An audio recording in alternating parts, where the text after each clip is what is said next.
Yeah. I almost touched a slug last night, and it was not good. It was not good. You almost. Almost.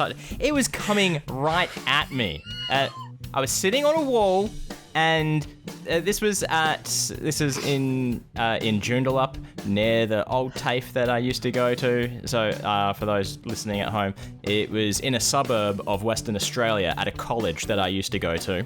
And we're sitting on a wall, there's like big lake area, fountains and shit, and it's like 10 o'clock at night, and all of a sudden I see this weird thing next to me, and it was the slug. And I don't know, I deleted the photos because I didn't even want it on my phone. And I think the slug had 2 heads. Ooh. It's coming right for me. I mean, a very South Park line anyway, but you know. It wouldn't turn around. They don't move that fast. How did you know it was moving? I was sat there. It wasn't there when I sat down. Sure, it was dark. Oh, Wayne, maybe you didn't see it. No, that's not the case. It just wasn't there. So it had to make its way up this wall. And it's not just a wall. It's like a step where you're meant to sit and then the wall. So unless it fell out of a tree, I guess that's possible. So here's my recommendation for you. And I'm not going to connect all the dots here. But okay. When you were in Vegas and you were hanging out with one of your many magic friends, if you have the opportunity to say, hey, can you teach me a trick? The trick that you need to request to be taught is a salt pour. And it may come in handy in more ways than you know. I don't want to hurt the slug. I'm not connecting all of the dots for you.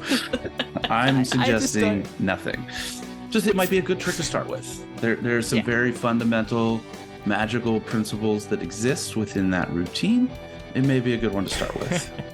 See, the problem I have is, though, I am connecting the dots. The problem I have is when I do pour the salt onto the slug, now I don't know, because I don't remember if I'm meant to pick up the salted slug with my right hand and throw it over my left shoulder, or pick it up with my left hand and throw it over my right shoulder. So that would be troublesome. You and the Australian fucking wildlife. I don't get it. There were also ducks at this place, right? And as a kid, everything comes back to ducks. I was taught that ducks, sure, they eat stale bread that you feed them, but they also eat slugs. None of these ducks came to my rescue. They were just watching you. Maybe they thought you were a giant duck. It's like, nah, this giant duck's got it. What is duck like of me besides my big yellow bill?